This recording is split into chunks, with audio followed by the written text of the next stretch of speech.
আসসালামু আলাইকুম সুপ্রিয় দর্শক, শুরুতেই থাকছে সংবাদ শিরোনাম, পরে বিস্তারিত। রুমিন ফারহানাকে বহিষ্কার। এরপরে থাকছে ইইউ, ফ্রান্স, যুক্তরাজ্য ও অস্ট্রেলিয়ার শোক। সর্বশেষ থাকছে কোন কোন বিশ্ব নেতার সঙ্গে দেখা করেছেন খালেদা জিয়া। এতক্ষণ শুনছিলেন সংবাদ শিরোনাম, এখন বিস্তারিত। আর এই নিউজটি কে কোথা থেকে দেখছেন তা এখনই কমেন্টে জানিয়ে দিন, এবং এরকম নিত্য নতুন খবরের আপডেট পেতে এখনই এই চ্যানেলটা সাবস্ক্রাইব করুন। শুরুতেই থাকছে রুমিন ফারহানাকে বহিষ্কার।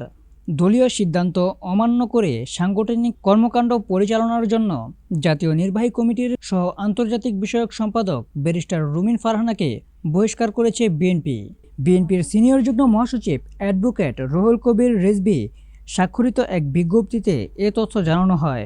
বিজ্ঞপ্তিতে আরও বলা হয়, বিএনপির প্রাথমিক সদস্যসহ সব পর্যায়ের পদ থেকে তাকে বহিষ্কার করা হয়েছে। আসন্ন জাতীয় সংসদ নির্বাচনে ব্রাহ্মণবাড়িয়া ২ আসনটি শরিক দল জামায়াতে উলামায়ে ইসলামকে ছেড়ে দিয়েছে বিএনপি। এ আসনে বিএনপি নেতৃত্বাধীন জোটের মনোনয়ন পেয়েছে জামায়াতের সভাপতি মাওলানা জুনায়েদ আল হাবিব। এ আসনে বিএনপির মনোনয়ন প্রত্যাশী ছিলেন স্বাক্ষরিত আসনের সাবেক সংসদ সদস্য ও দলটির আন্তর্জাতিক বিষয়ক সম্পাদক ব্যারিস্টার রুমিন ফারহানা। তবে মনোনয়ন না পেলেও তিনি স্বতন্ত্র প্রার্থী হিসেবে নির্বাচনে প্রতিদ্বন্দ্বিতা করার ঘোষণা দিয়েছেন। এর আগে রুমিন ফারহানা স্বতন্ত্র প্রার্থী হিসেবে নির্বাচনে অংশগ্রহণ করার ঘোষণা দিয়ে পদত্যাগের কথাও বলেছিলেন। এ বিষয়ে গণমাধ্যমকে রুমিন ফারহানা বলেছিলেন, যদি ব্যবস্থা নেওয়ার দরকার হয় দল অবশ্যই ব্যবস্থা নেবে, আমি তো বাধা দিতে পারবো না। তবে মনোনয়ন কেনার আগেই সম্মানের সঙ্গে দল থেকে পদত্যাগ করব। এদিকে ইইউ, ফ্রান্স, যুক্তরাজ্য ও অস্ট্রেলিয়ার শোক। বাংলাদেশের সাবেক প্রধানমন্ত্রী এবং বিএনপি চেয়ারপারসন বেগম খালেদা জিয়ার মৃত্যুতে শোক প্রকাশ করেছে ফ্রান্স, যুক্তরাজ্য, অস্ট্রেলিয়া ও ইউরোপীয় ইউনিয়ন সহ বিভিন্ন দেশের কূটনৈতিক মিশন। মঙ্গলবার ৩০ ডিসেম্বর বিভিন্ন দেশের কূটনৈতিক মিশন পৃথক পৃথক বার্তায় এই শোক জানিয়েছে। ঢাকায় ইউরোপীয় ইউনিয়ন ইইউ মিশন বাংলাদেশের জনগণের প্রতি গভীর সমবেদনা প্রকাশ করেছে। ইইউ জানিয়েছে, বেগম খালেদা জিয়ার জীবন ও নেতৃত্ব বাংলাদেশের রাজনীতিতে একটি বিশেষ অধ্যায় হিসেবে স্মরণীয় হয়ে থাকবে। ঢাকায় অবস্থিত ফরাসি দূতাবাস এক শোক বার্তায় জানিয়েছে, দীর্ঘ রাজনৈতিক জীবনে বেগম খালেদা বাংলাদেশের জাতীয় জীবনের গঠনে গুরুত্বপূর্ণ ভূমিকা পালন করেছেন। এই শোকের সময় তার পরিবার, রাজনৈতিক দল এবং বাংলাদেশের জনগণের প্রতি আমাদের সমবেদনা, তার স্থায়ী প্রভাব স্মরণীয় থাকবে। যুক্তরাজ্য হাইকমিশনও গভীর শোক প্রকাশ করেছে। তারা বলেছে, বাংলাদেশের সাবেক প্রধানমন্ত্রী বেগম খালেদা জিয়ার মৃত্যুতে আমরা অত্যন্ত দুঃখিত। অস্ট্রেলিয়া হাইকমিশনও বাংলাদেশের জনগণের প্রতি সমবেদনা জানিয়েছে।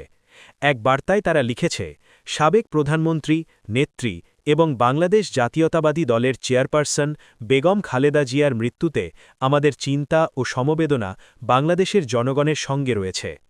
মঙ্গলবার সকাল ৬টার দিকে শেষ নিঃশ্বাস ত্যাগ করেন বিএনপি চেয়ারপারসন ও ৩বারের সাবেক প্রধানমন্ত্রী বেগম খালেদা জিয়া।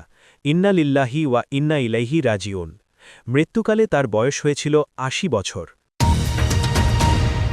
সর্বশেষ থাকছে কোন কোন বিশ্বনেতার সঙ্গে দেখা করেছেন খালেদা জিয়া। বাংলাদেশের রাজনীতিতে বেগম খালেদা জিয়ার উপস্থিতি কখনোই কেবল দেশের সীমানায় আবদ্ধ ছিল না। প্রধানমন্ত্রী হিসেবে তার পথচলা বিস্তৃত ছিল আন্তর্জাতিক কূটনীতির অঙ্গন পর্যন্ত। ফার্স্ট লেডি থেকে প্রধানমন্ত্রী, আবার প্রধান বিরোধী দলীয় নেত্রী, প্রতিটি অবস্থানেই তিনি সাক্ষাৎ করেছেন বিশ্বের প্রভাবশালী রাষ্ট্রপ্রধান ও সরকার প্রধানদের সঙ্গে। রাষ্ট্রপতি জিয়াউর রহমানের ফার্স্ট লেডি থাকাকালীন সময়েই আন্তর্জাতিক অঙ্গনে তার পরিচিতি গড়ে ওঠে। সে সময় তিনি সাক্ষাৎ করেন যুক্তরাজ্যের তৎকালীন প্রধানমন্ত্রী মার্গারেট থ্যাচার এবং নেদারল্যান্ডসের রানী জুলিয়ানার মতো বিশ্ব নেতাদের সঙ্গে। প্রধানমন্ত্রী হওয়ার পর কিংবা বিরোধী দলীয় নেত্রী হিসেবে দায়িত্ব পালনকালে বেগম খালেদা জিয়ার কূটনীতিক তৎপরতা আরও বিস্তৃত হয়। তিনি প্রথমবার প্রধানমন্ত্রী হওয়ার পর ১৯৯২ সালে ভারত সফর করেন। সে সময় তিনি তৎকালীন ভারতীয় প্রধানমন্ত্রী পিভি নরসিমহা রাওয়ের সঙ্গে সাক্ষাৎ করেন। তিনি ভারতের সাবেক প্রধানমন্ত্রী অটল বিহারী বাজপেয়ীর সঙ্গেও দেখা করেন। এছাড়া ভারতের আরেক সাবেক প্রধানমন্ত্রী মনমোহন সিং ও দেশটির সাবেক রাষ্ট্রপতি প্রণব মুখার্জির সঙ্গে তিনি সাক্ষাৎ করেছেন। পাশাপাশি তৎকালীন কংগ্রেসের সভানেত্রী সোনিয়া গান্ধীর সঙ্গেও তার দেখা হয়েছে। সবশেষ 2014 সালে ভারত সফরে দেশটির প্রধানমন্ত্রী নরেন্দ্র মোদীর সঙ্গেও তার সাক্ষাৎ হয়েছে।